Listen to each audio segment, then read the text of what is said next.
Nisto cremos, capítulo 24. Os adventistas do sétimo dia creem que a segunda vinda de Cristo é a bendita esperança da Igreja, o grande ponto culminante do Evangelho. A vinda do Salvador será literal, pessoal, visível e universal. Quando ele voltar, os justos falecidos serão ressuscitados, e juntamente com os justos que estiverem vivos, serão glorificados e levados para o céu, mas os ímpios irão morrer. O cumprimento quase completo da maioria dos aspectos da profecia, bem como a condição atual do mundo, indica que a vinda de Cristo é iminente.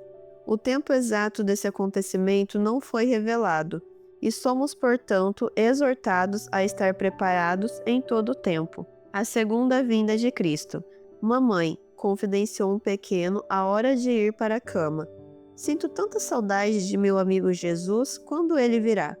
Essa criança mal poderia imaginar que o desejo de seu pequeno coração tem sido o anseio de longas eras. As palavras finais da Bíblia asseguram que o retorno ocorrerá em breve. Certamente venho sem demora, e João, o revelador, o leal companheiro de Jesus, acrescenta: Amém, vem Senhor Jesus. Apocalipse 22:20.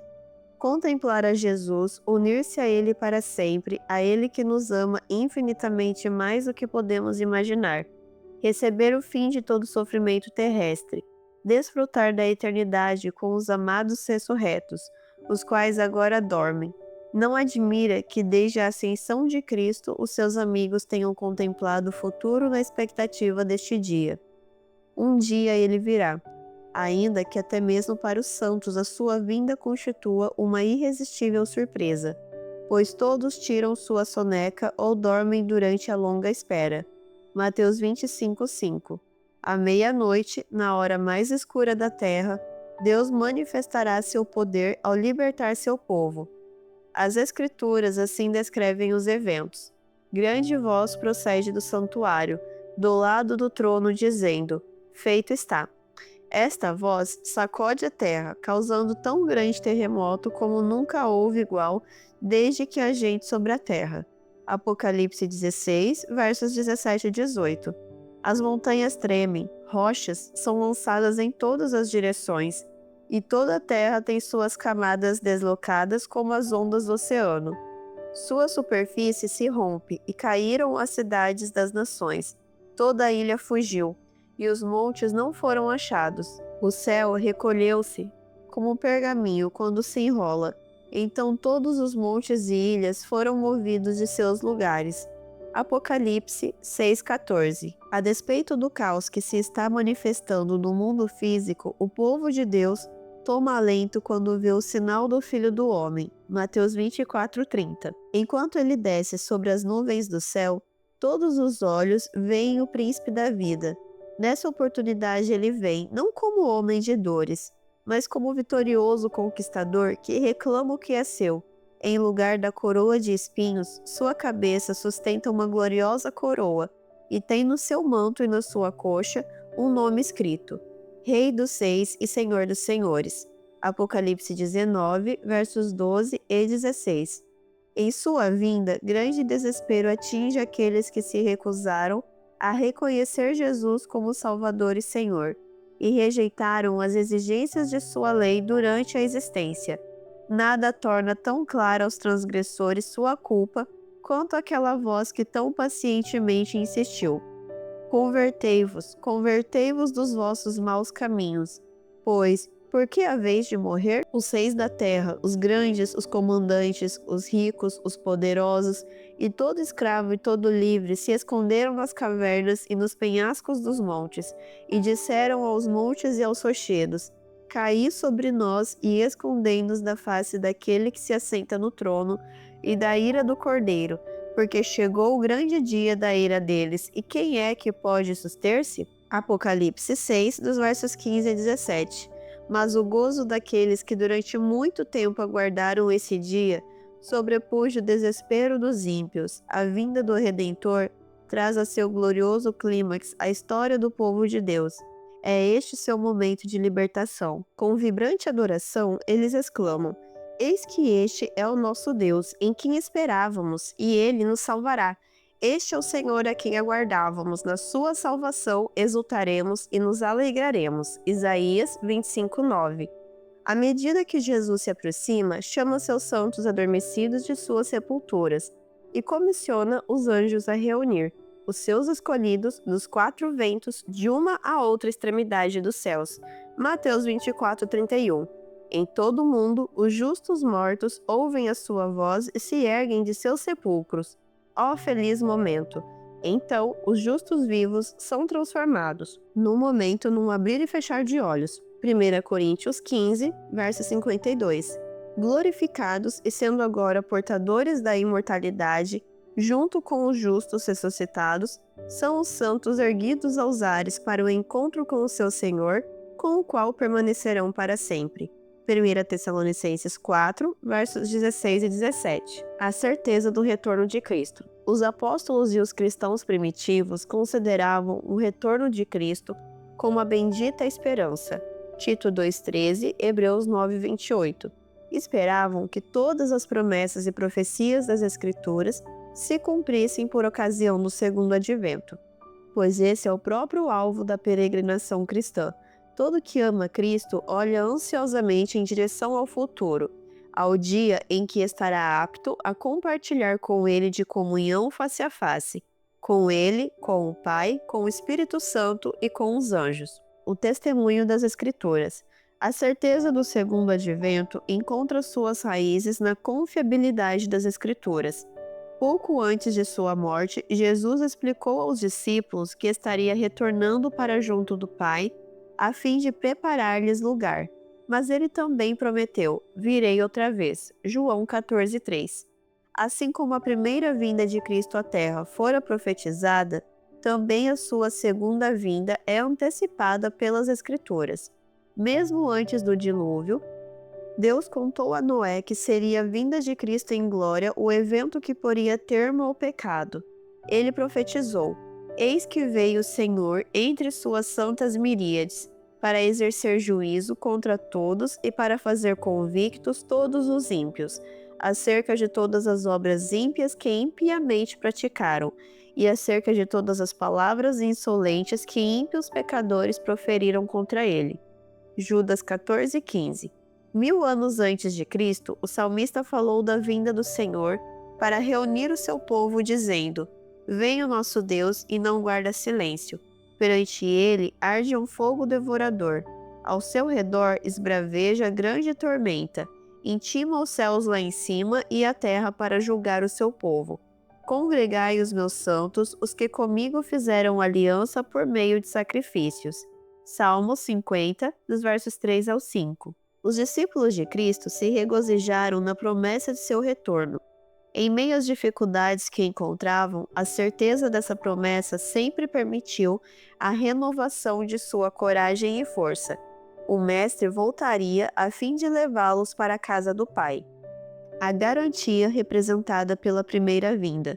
A segunda vinda acha-se intimamente vinculada à primeira vinda de Cristo.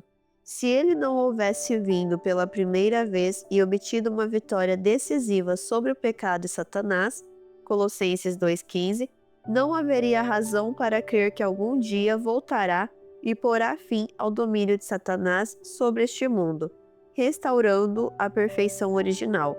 Uma vez, porém, que ele apareceu para aniquilar pelo sacrifício de si mesmo o pecado, temos também razões para crer que ele aparecerá a segunda vez, sem pecado, aos que o aguardam para a salvação.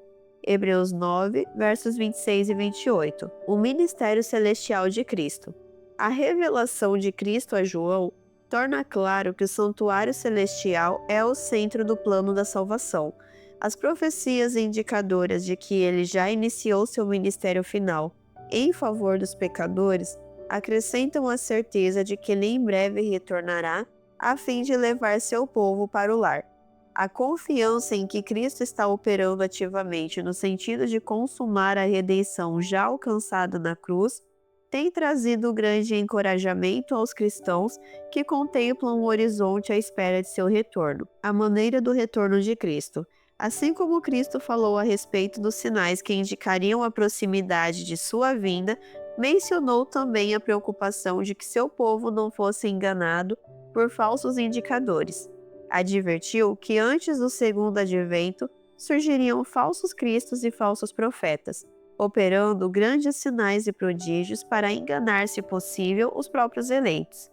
Ele admoestou: se alguém vos disser, eis aqui o Cristo, ou ei-lo ali, não acrediteis. Estando previamente advertidos, estamos previamente armados. Tendo em vista habilitar os crentes para distinguirem entre o genuíno evento e as falsas demonstrações, várias passagens bíblicas revelam detalhes quanto à maneira do retorno de Cristo, retorno literal e pessoal. Quando Jesus ascendeu numa nuvem, 2 anjos dirigiram-se aos discípulos, que ainda contemplavam pasmados o Salvador, que acabara de desaparecer lá no alto, dizendo-lhes: varões galileus, por que estáis olhando para as alturas? Esse Jesus que dentre vós foi assunto ao céu, assim virá do modo como viste subir. Atos 1:11. Em outras palavras, disseram que o mesmo Senhor que naquele momento os havia deixado, um ser pessoal, de carne e osso, e não uma entidade meramente espiritual. Lucas 24, dos versos 36 ao 43. Haveria de retornar à terra. Seu segundo advento será tão literal e pessoal quanto foi sua partida. Retorno visível. A vinda de Cristo não será uma experiência interior e invisível, mas um real encontro com uma pessoa visível, não deixando qualquer terreno a dúvidas quanto à visibilidade de seu retorno. Jesus advertiu seus discípulos contra o risco de imaginarem um retorno secreto, ao comparar sua volta com a luminosidade e visibilidade do relâmpago. Mateus 24:27. A Escritura declara positivamente que tanto os justos quanto os ímpios testemunharão simultaneamente sua vinda. João escreveu: eis que vem com as nuvens e todo olho verá, até quantos o transpassaram. Apocalipse 1:7. E Cristo mencionou a reação dos ímpios.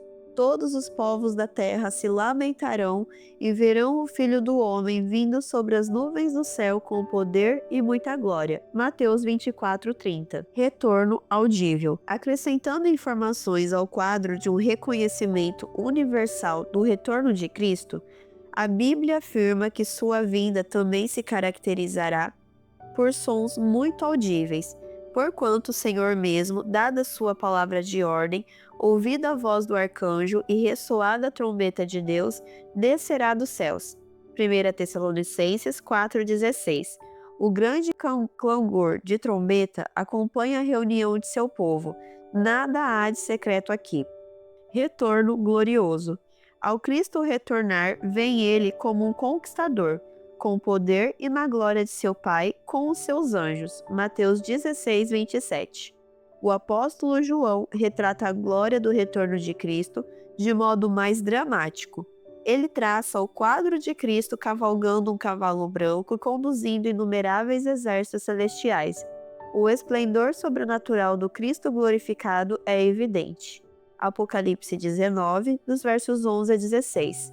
Retorno súbito e inesperado. Os crentes em Cristo, tendo almejado e aguardado por tanto tempo o retorno de seu Senhor, saberão quando ele se aproximar. 1 Tessalonicenses 5, dos versos 4 a 6. Mas em relação aos habitantes da terra em geral, o apóstolo Paulo escreveu: o dia do Senhor vem como ladrão de noite. Quando andarem dizendo paz e segurança, eis que lhes sobrevirá repentina destruição. Como vem a dor do parto, aqui está para dar à luz, e de modo nenhum escaparão. Alguns têm entendido que a comparação feita por Paulo da vinda de Cristo com a chegada de um ladrão deva significar que ele retornará de alguma forma secreta e invisível.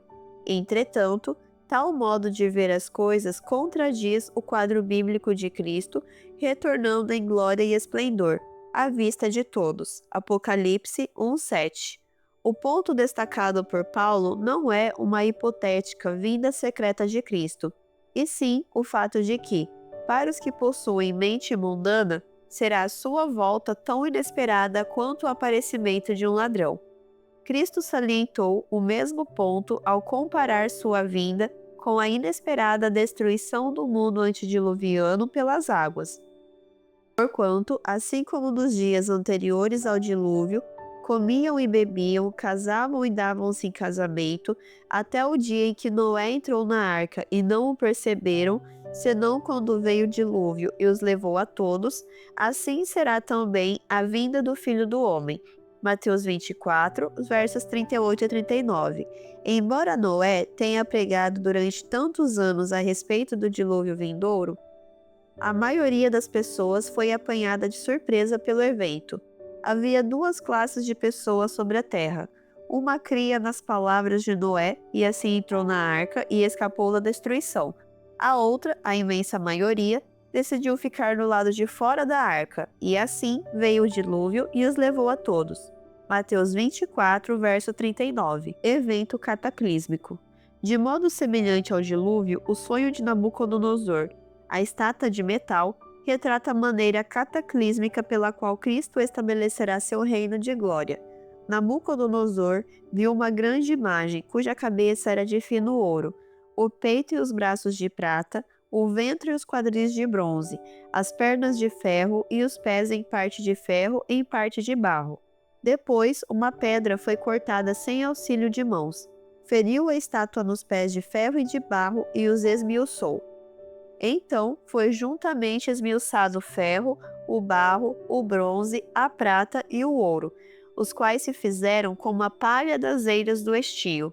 E o vento os levou, e deles não se viram mais vestígios, mas a pedra que feriu a estátua se tornou em grande montanha que encheu toda a terra. Daniel 2, dos versos 32 ao 35. Através desse sonho, Deus concedeu a Nabucodonosor uma sinopse da história mundial.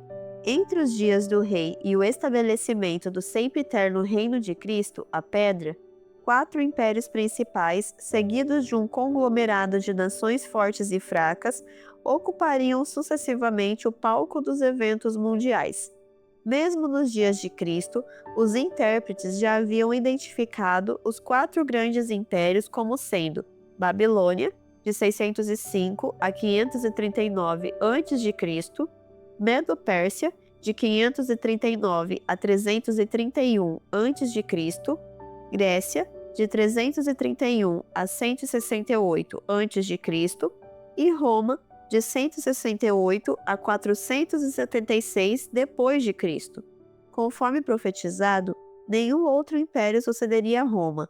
Durante o quarto e quinto séculos de nossa era, o Império Romano se fragmentaria em vários reinos menores, os quais mais tarde se tornariam as nações da Europa, através dos séculos poderosos governantes, Carlos Magno, Carlos V, Napoleão, Kaiser Guilherme e Hitler, tentaram estabelecer outro império mundial. Todos eles fracassaram, pois a profecia advertira: não se ligarão um ao outro, assim como o ferro não se mistura com o barro. Daniel 2:43. Finalmente, o sonho passou a focalizar o clímax dramático, o estabelecimento do eterno reino de Deus. A pedra cortada sem auxílio de mãos representa o reino da glória de Cristo. Daniel 7:14, Apocalipse 11:15, o qual será estabelecido sem qualquer esforço humano por ocasião do segundo advento. O reino de Cristo não deverá coexistir com qualquer império humano. Quando ele esteve na Terra, ocasião em que o Império Romano dominava o mundo, o reino da pedra que esmaga todas as nações ainda não havia aparecido. Somente depois da fase do ferro e do barro, presentes nos pés da estátua, o período das nações europeias divididas, é que a pedra entraria em cena. O reino de Cristo será estabelecido em seu segundo advento, quando ele separar os justos dos ímpios. Mateus 25, dos versos 31 a 34. Quando aparecer, esse reino atingirá a imagem, nos pés de ferro e de barro, e esmiuçará e consumirá todos estes reinos, deles não mais deixando nem vestígios. Daniel 2, versos 34, 44 e 35. Efetivamente, o segundo advento é um acontecimento sensacional. O segundo advento e a raça humana. O segundo advento de Cristo afetará as duas grandes divisões da humanidade: aqueles que o aceitaram e a salvação por ele oferecida, e aqueles que lhe volveram as costas. A reunião dos eleitos. Um aspecto importante do estabelecimento do reino eterno de Cristo é o ajuntamento de todos os redimidos, que serão levados para o lar celestial preparado por Cristo. Quando o líder de uma nação visita outra, somente umas poucas pessoas podem participar da comitiva de recepção. Contudo, quando Cristo vier, todos os crentes que viveram em qualquer época sem distinção de idade, gênero, nível de educação, situação econômica ou raça, participarão da grande celebração do Advento. Dois eventos tornarão possível esta reunião universal: a ressurreição dos justos mortos e a transformação dos justos vivos. 1. A ressurreição dos que morreram em Cristo. Ao soar a trombeta que anuncia o retorno de Cristo, os justos falecidos ressuscitarão incorruptíveis e imortais. 1 Coríntios 15, versos 52 e 53. Naquele momento, os mortos em Cristo ressuscitarão primeiro. 1 Tessalonicenses 4,16. Em outras palavras, eles ressuscitarão antes que os justos vivos sejam elevados aos ares para o encontro com o Senhor. Os ressuscitados unem-se novamente àqueles que choraram a sua partida. Neste momento, eles exultam grandemente. Onde está, ó morte, a tua vitória? Onde está, ó morte, o teu aguilhão? 1 Coríntios 15, 55. Não serão os corpos enfermos, envelhecidos ou mutilados que desceram à sepultura que se erguerão no momento em que os justos se tomarem a vida. Ao contrário, seus corpos serão novos, imortais, perfeitos, não mais revelando as marcas do pecado que os fizeram entrar em decadência. Os santos ressurretos experimentarão o término da obra de restauração efetuada por Cristo, passando a refletir a perfeita imagem de Deus na mente, na alma e no corpo. 2. A transformação dos justos vivos. Quando os mortos justos experimentam a ressurreição, ocorre uma transformação dos justos que estiverem vivos sobre a face da terra por ocasião do segundo advento, porque é necessário que este corpo corruptível se revista da incorruptibilidade e que o corpo mortal se revista da imortalidade. 1 Coríntios 15, 53. No retorno de Cristo, nenhum grupo de crentes assume precedência sobre qualquer outro grupo. Paulo revela que os justos vivos transformados serão arrebatados, juntamente com eles, os justos ressuscitados, entre nuvens para o encontro do Senhor nos ares, e assim estaremos para sempre com o Senhor. 1 Tessalonicenses 4,17, Hebreus 11, versos 39 e 40. Desse modo, todos os crentes estarão reunidos no grande encontro do segundo advento, tanto os justos ressuscitados de todas as eras, quanto aqueles que estiverem vivos na chegada de Cristo. A morte dos ímpios. Para os salvos, o segundo advento representará uma oportunidade de alegria e libertação, mas para os perdidos será um tempo de devastante terror. Eles resistiram ao amor de Cristo e aos seus convites de salvação durante tanto tempo que se deixaram enfeitiçar pelas ilusões enganadoras. Quando virem aquele a quem rejeitaram, vindo sobre as nuvens como Rei dos Seis e Senhor dos Senhores, saberão que terá chegado a hora de sua própria destruição. Esmagados pelo terror e desespero, clamarão às rochas inanimadas que os protejam. Nessa oportunidade, Deus destruirá a Babilônia, a união de todas as religiões apóstatas. Ela será consumida no fogo. O líder dessa confederação, o mistério da iniquidade, o homem do pecado, a este o Senhor Jesus matará com o sopro de sua boca e o destruirá pela manifestação de sua vinda. 2 Tessalonicenses 2,8. Os poderes responsáveis pela imposição da marca da besta serão lançados no lago de fogo e enxofre. O restante dos maus serão mortos com a espada que saía da boca daquele que estava montado no cavalo. Jesus Cristo Senhor. Apocalipse 19, versos 20 e 21. Sinais do breve retorno de Cristo. As Escrituras não somente revelam a maneira e o objetivo da vinda de Cristo, como também descrevem os sinais que indicam a proximidade desse evento épico. Os primeiros sinais indicadores da proximidade da volta de Jesus ocorreram mais de 1700 anos depois da ascensão de Cristo. Outros mais seguiram-se contribuindo para evidenciar que seu retorno está muito próximo. Sinais no mundo natural. Jesus predisse: haverá sinais no sol, na lua e nas estrelas. Lucas 21, 25. Especificando que o sol escurecerá, a lua não dará sua claridade, as estrelas cairão do firmamento e os poderes dos céus serão abalados. Então verão o Filho do Homem vir nas nuvens com grande poder e glória. Marcos 13, dos versos 24 a 26. Adicionalmente, João viu um grande terremoto, que precederia a manifestação dos sinais no céu. Apocalipse 6, 21. Todos esses sinais haveriam de assinalar o fim dos 1260 anos de perseguição. 1. O testemunho da terra. Em cumprimento a essa profecia, o maior de todos os terremotos conhecidos ocorreu em 1º de novembro de 1755, conhecido como Terremoto de Lisboa. Seus efeitos foram observados na Europa, África e América, cobrindo uma área de mais de 46 milhões de quilômetros quadrados. Seu poder destruidor centralizou-se em Lisboa, Portugal, onde em questão de minutos arrasou edifícios públicos e residenciais, causando milhares de mortes. Embora os efeitos físicos do terremoto tenham sido imensos, seu impacto sobre o pensamento da época não foi menor. Muitos que então viviam reconheceram-nos como um sinal do fim e passaram a dar consideração séria ao julgamento de Deus e aos últimos dias. O terremoto de Lisboa representou um fator de incremento no estudo das profecias. 2. O testemunho do Sol e da Lua. 25 anos mais tarde ocorreu o próximo sinal mencionado da profecia, o escurecimento do Sol e da Lua. Cristo havia indicado a ocasião do cumprimento deste sinal, observando que ele deveria vir em seguida a grande tribulação, os 1260 anos de perseguição papal, mencionados em várias outras porções das Escrituras, mas Cristo dissera também que a tribulação que precederia estes sinais seria abreviada.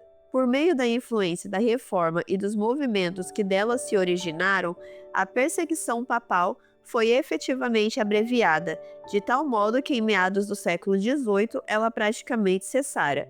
Em cumprimento à profecia de Cristo, o dia 19 de maio de 1780, testemunhou uma extraordinária escuridão na porção nordeste do continente norte-americano. Rememorando esse evento, Timothy Dwight, presidente da Universidade de Yale, disse: o dia 19 de maio de 1780 foi memorável. Candeeiros foram acesos em muitas casas, os pássaros silenciaram e desapareceram, e as galinhas retiraram-se para os poleiros. A opinião geral prevalecente era de que o dia do juízo havia chegado. Samuel Williams, de Harvard, relatou que a escuridão aproximou-se com as nuvens do sudoeste entre as 10 e as 11 horas da manhã, e prosseguiu até meia-noite seguinte, variando de intensidade e duração em diferentes lugares. Em algumas localidades, as pessoas não conseguiam enxergar o suficiente, como para ler escrita como comum ao ar livre. Na opinião de Samuel Taine, a escuridão daquela noite foi provavelmente a maior jamais observada desde que o Todo-Poderoso deu origem à luz. Se todos os corpos celestes e luminosos do universo tivessem sido envoltos em nuvens impenetráveis ou eliminados da existência, a escuridão não poderia ter sido mais completa. Às 9 horas da noite, ergueu-se a lua, mas a escuridão persistiu até a meia-noite. Quando a lua se tornou visível, sua aparência era como de sangue. João, o revelador, profetizara os extraordinários eventos deste dia. Depois do terremoto, escreveu ele: o sol tornar-se-ia negro como saco de crina, e a lua como sangue. Apocalipse 6:12. O testemunho das estrelas. Tanto Cristo quanto João profetizaram a queda das estrelas, indicando o evento como um outro sinal do breve aparecimento de Cristo. Apocalipse 6:31, Mateus 24:29. O grande chuveiro de meteoros ocorrido em 13 de novembro de 1833, o mais extraordinário espetáculo de estrelas cadentes de que há registro, cumpriu essa profecia. Estimou-se que um observador isolado poderia haver contado, em média, cerca de 60 mil meteoros por hora. O fenômeno foi observado desde o Canadá até o México e no meio do Atlântico até o Pacífico. Muitos cristãos reconheceram nele o cumprimento da profecia bíblica. Uma testemunha ocular disse que dificilmente se poderia perceber no céu um espaço que não estivesse instantaneamente ocupado por essas estrelas cadentes. Tampouco se poderia perceber entre elas qualquer diferença particular no tocante à aparência, embora por vezes elas se projetassem em grupos, trazendo à memória a figueira que lança de si os seus frutos quando sacudida por vento forte. Cristo concedeu esses sinais com o fito de alertar os cristãos quanto à proximidade de sua vinda, de modo que pudessem regozijar-se e empreender cabal preparo para a mesma. Ele disse: ao começarem estas coisas a suceder, exultai e erguei as vossas cabeças, porque a vossa redenção se aproxima. E acrescentou: vede a figueira e todas as árvores, quando começam a brotar. Vendo, sabeis por vós mesmos que o verão está próximo. Assim também, quando virdes acontecer estas coisas, sabei que está próximo o reino de Deus. Lucas 21, dos versos 28 a 31. O testemunho singular da terra, do sol, da lua e das estrelas, que ocorreu na exata sequência e tempo preditos por Cristo, dirigiu a atenção de muitos para as profecias atinentes ao segundo advento. Sinais no mundo religioso. A Escritura prediz que certo número de sinais significativos no mundo religioso marcariam o tempo em que precederia imediatamente o retorno de Cristo. 1. Um grande despertamento religioso. O livro de Apocalipse revela o surgimento de um grande movimento religioso de extensão mundial, ocorrendo antes do segundo advento. Na visão dada a João, o anjo que anuncia a volta de Cristo simboliza este movimento. Vi outro anjo voando pelo meio do céu, tendo o evangelho eterno para pregar aos que se assentam sobre a terra e a cada nação, tribo, língua e povo, dizendo em grande voz: temei a Deus e dai-lhe glória, pois é chegada a hora do seu juízo, e adorai aquele que fez o céu, a terra, o mar e as fontes das águas. Apocalipse 14, versos 6 e 7. A própria mensagem indica quando ela deveria ser pregada. O Evangelho Eterno tem sido pregado ao longo dos séculos, mas esta mensagem, enfatizando o aspecto do juízo dentro do Evangelho, somente poderia ser pregada no tempo do fim, pois seria então verdade que é chegada a hora do seu juízo. O livro de Daniel nos informa que no tempo do fim, as suas profecias seriam abertas, retirando-se o selo de sobre as mesmas, Daniel 12:4. Nessa oportunidade, as pessoas compreenderiam os seus mistérios. A remoção do selo ocorreu quando chegou ao fim o período de 1260 anos de supremacia papal, mediante o aprisionamento do Papa em 1798. A combinação entre aprisionamento do Papa e os sinais ocorridos no mundo natural conduziu muitos cristãos ao estudo das profecias relacionadas com os eventos da segunda vinda de Cristo, e isso resultou em uma nova profundidade na compreensão dessas profecias. Esta focalização no segundo advento também trouxe a lume o reavivamento mundial da esperança do advento. Assim como os reformadores se ergueram independentemente nos vários países, assim ocorreu com o movimento adventista. A natureza mundial desse movimento é um dos mais claros sinais de que a volta de Cristo se aproxima. Assim como João Batista preparou o caminho para o primeiro advento de Cristo, assim o movimento adventista está preparando o caminho para seu segundo advento, proclamando a mensagem de Apocalipse 14, dos versos 6 ao 12. O último apelo de Deus para que todos se preparem para o glorioso retorno do Salvador. 2. Pregando o Evangelho. Deus estabeleceu um dia em que há de julgar o mundo com justiça. Atos 17:31. Advertindo-nos quanto a esse dia, Cristo não disse que ele chegaria quando o mundo inteiro se houvesse convertido, mas que será pregado este Evangelho do Reino por todo o mundo, para testemunho a todas as nações. Então virá o fim. Portanto, Pedro estimula os crentes a esperar e apressar a vinda de Deus. 2 Pedro 3:21. As estatísticas referentes à tradução e distribuição da Bíblia no corrente século dão conta do crescimento do testemunho do Evangelho. Em 1900, a Bíblia achava-se disponível em 537 idiomas. Em 1980, ela havia sido traduzida no todo ou em parte para 1.811 idiomas, representando aproximadamente 96% da população do mundo. Semelhantemente, a distribuição anual das Escrituras passou de 5,4 milhões de exemplares em 1900 para 36,8 milhões de Bíblias e aproximadamente meio bilhão de porções da Bíblia em 1980.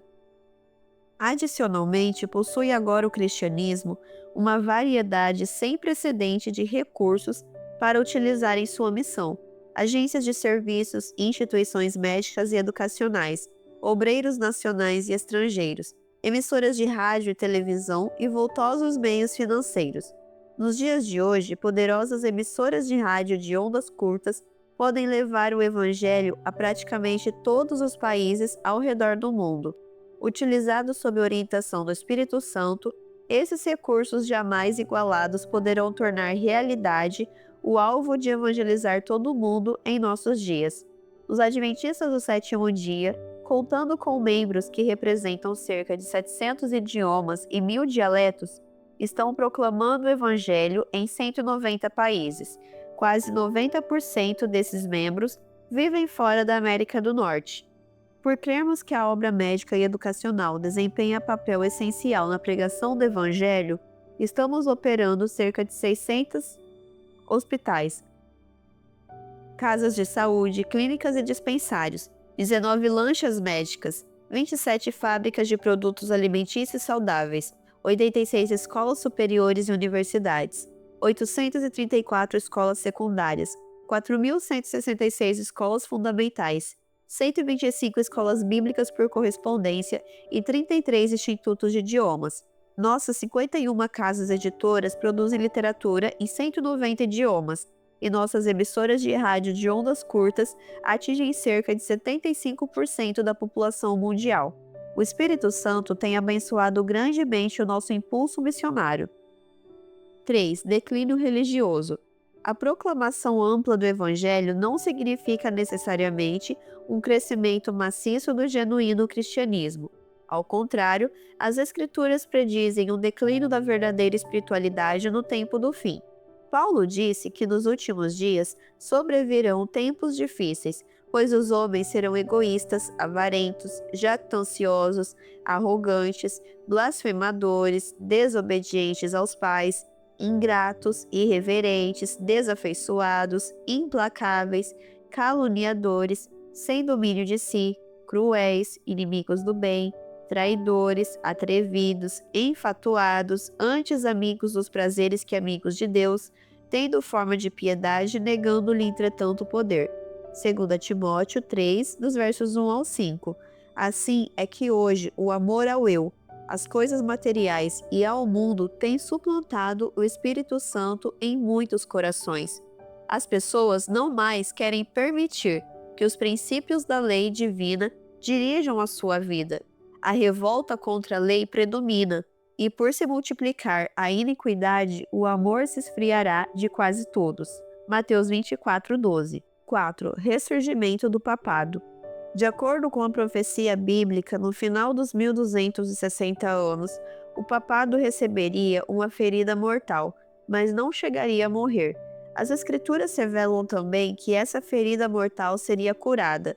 O papado experimentaria grande renovação de sua influência e respeito.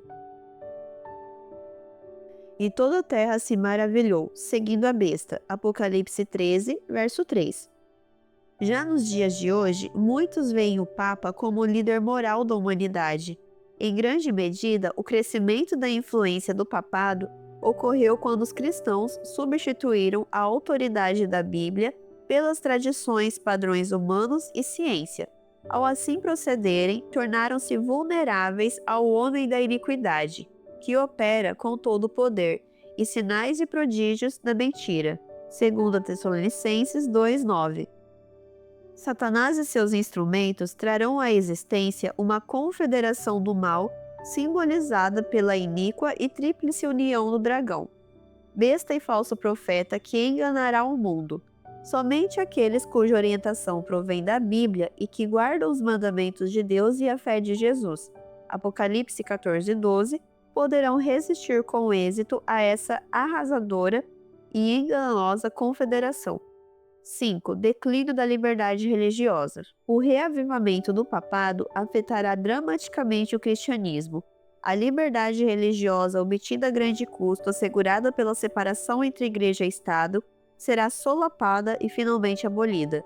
Com o apoio de poderosos governantes civis, este poder apóstata tentará impor a sua forma de adoração a todas as pessoas. Todos terão de decidir entre a lealdade a Deus e seus mandamentos e a lealdade à besta e sua imagem. Apocalipse 14, dos versos 6 ao 12. A pressão para que a pessoa se adapte a estas imposições incluirá coerção econômica, para que ninguém possa comprar ou vender, senão aquele que tem a marca, o nome da besta ou o número do seu nome. Apocalipse 13, 17.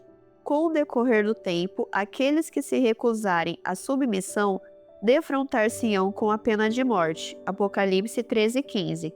Durante esse tempo de provação final, Deus intervirá em favor de seu povo e livrará todo aquele que tiver seu nome escrito no livro da vida. Daniel 12:1, Apocalipse 3:5 e 20:15. Aumento da iniquidade. O declínio espiritual no seio do cristianismo e o reavivamento do homem da iniquidade têm conduzido à crescente negligência da lei de Deus na igreja e na vida dos crentes. Muitos têm chegado a crer que Deus aboliu a lei e que os cristãos não mais se encontram sob a obrigação de observá-la. Esse desrespeito à lei de Deus tem levado a grande aumento dos crimes e do comportamento imoral. 1. Rápido aumento dos crimes. O desrespeito à lei de Deus, que é corrente em vastos arraiais cristãos, tem contribuído para o desprezo que a moderna sociedade vota à lei e à ordem. Em todo o mundo, o crime acha-se explosivamente fora de controle. Um relatório preenchido pelos correspondentes de várias capitais mundiais declara: tal como nos Estados Unidos, o crime acha-se em ascensão em praticamente todos os países do mundo. De Londres a Moscou a Joanesburgo, o crime está se tornando rapidamente a maior ameaça, levando à alteração do modo de vida das pessoas. 2. Revolução sexual. A desconsideração para com a lei de Deus também lançou por terra os parâmetros da modéstia e da pureza, resultando numa explosão de imoralidade. Hoje, o sexo é idolatrado e comercializado através de filmes, televisão, vídeo, músicas, revistas e propagandas. A revolução sexual resultou no espantoso incremento da taxa de divórcios, aberrações como o casamento aberto ou compartilhamento de parceiros, abuso sexual de crianças, apavorante número de abortos, homossexualidade e lesbianismo generalizados, epidemias de doenças venéreas e a recentemente surgida AIDS, síndrome da imunodeficiência adquirida. Guerras e calamidades. Jesus apresentou ainda o seguinte quadro que ocorreria antes de sua volta: levantar-se-á nação contra nação e reino contra reino. Haverá grandes terremotos, epidemias e fome em vários lugares, coisas espantosas e também grandes sinais do céu. À medida que o fim se aproxima e se intensifica o conflito entre as forças divinas e as satânicas, essas calamidades também se tornarão mais severas e frequentes, o que hoje pode ser visto como nunca dantes. 1. Guerras. Embora as guerras sempre tenham desgraçado a humanidade, nunca dantes na história foram elas tão globais e destrutivas. As duas guerras mundiais causaram o maior número de baixas e sofrimentos do que todas as guerras anteriores combinadas. Muitos veem hoje a perspectiva de um novo conflito de extensão mundial. A Segunda Guerra Mundial não erradicou as guerras. Desde então, ocorreram cerca de 140 conflitos desenvolvidos com armas convencionais, nos quais cerca de 10 milhões de pessoas morreram. A ameaça de uma guerra termonuclear de extensão todo abrangente pesa sobre nossas cabeças como uma espada de Damocles. 2. Desastres naturais. Parece que os desastres sofreram acentuado aumento nos anos recentes. Cataclismas recentes da Terra e da atmosfera, sobrepondo-se um ao outro, têm levado alguns a perguntar-se se a natureza perdeu o controle e se o mundo está experimentando alterações climáticas e estruturais profundas, as quais se intensificarão no futuro. 3. Fomes. Fomes ocorreram muitas vezes no passado, mas nunca haviam se manifestado na escala presenciada durante o presente século. Nunca antes tiveram o mundo milhões de pessoas sofrendo tanto de inanição quanto de subnutrição. As perspectivas futuras não parecem mais alvissareiras. A extensão sem precedentes da inanição assinala claramente que o retorno de Cristo é iminente. Preparados todo o tempo. A Bíblia assegura repetidamente que Jesus retornará. Mas será que ele virá daqui 1 ano, 5 anos, 10, 20 anos? Ninguém sabe ao certo. O próprio Jesus declarou: a respeito daquele dia e hora, ninguém sabe senão somente o Pai. Mateus 24:36. Próximo ao final de seu ministério terrestre, Cristo contou a parábola das 10 virgens a fim de ilustrar a experiência da igreja nestes últimos dias. As duas classes de virgens representam duas espécies de crentes que professam estar aguardando seu Senhor. São chamados de virgens porque professam fé pura. Suas lâmpadas representam a palavra de Deus e o óleo representa o Espírito Santo. Superficialmente, ambos os grupos parecem iguais. Ambos saem para encontrar o noivo. Ambos possuem óleo em suas lâmpadas e sua conduta não aparenta diferenças. Todos eles ouviram a mensagem do breve retorno de Cristo e aguardam a sua ocorrência. Mas quando acontece uma aparente demora, então a fé dos dois grupos é provada. Repentinamente à meia-noite, a hora mais escura da história terrestre, eles ouvem um clamor: eis o noivo, saí ao seu encontro. Mateus 25:6. Agora, torna-se evidente a diferença entre os dois grupos. Algumas pessoas não estão preparadas para encontrar o noivo. Estas virgens nécias não são hipócritas. Elas respeitam a verdade, a palavra de Deus. Entretanto, não possuem o óleo. Não foram selados pelo Espírito Santo. Apocalipse 7, dos versos 1 ao 3. Esses cristãos se satisfizeram com um trabalho superficial e não caíram sobre a rocha, Cristo Jesus. Eles possuem uma forma de piedade, mas estão destituídos do poder de Deus. Ao chegar o noivo, somente aqueles que estão prontos entram com ele no salão da festa, para celebrar o casamento. E então a porta se fecha. Depois de algum tempo, as virgens nécias que foram comprar mais óleo retornam e clamam: Senhor, Senhor, abre-nos a porta. Mas o noivo responde: em verdade vos digo que não vos conheço. Mateus 25, versos 11 e 12. Quão triste é pensar que, ao Jesus retornar à terra, pronunciará essas mesmas palavras a alguns que ele ama. Ele advertiu: muitos naquele dia hão de dizer-me: Senhor, porventura nós não temos profetizado em teu nome, e em teu nome não expelimos demônios, e em teu nome não fizemos muitos milagres? Então lhes direi explicitamente: nunca vos conheci. Apartai-vos de mim, os que praticais a iniquidade. Mateus 7, versos 22 e 23. Antes do dilúvio, Deus enviou Noé para alertar o mundo antediluviano da vindoura destruição. De modo similar, Deus está enviando a tríplice mensagem de advertência a fim de preparar o mundo para o retorno de Cristo. Todos os que aceitam a mensagem de misericórdia de Deus regozijar-se-ão diante da perspectiva da segunda vinda. Pertence-lhes a certeza. Bem-aventurados aqueles que são chamados à ceia das bodas do Cordeiro. Apocalipse 19:9. De fato, Cristo aparecerá a segunda vez, sem pecado, aos que o aguardam para a salvação. Hebreus 9:28. O retorno do Redentor representa o glorioso clímax da história do povo de Deus. É o momento de sua libertação, de modo que, cheios de alegria e senso de adoração, eles exclamam: eis que este é o nosso Deus, em quem esperávamos, na sua salvação exultaremos e nos alegraremos. Isaías 25:9.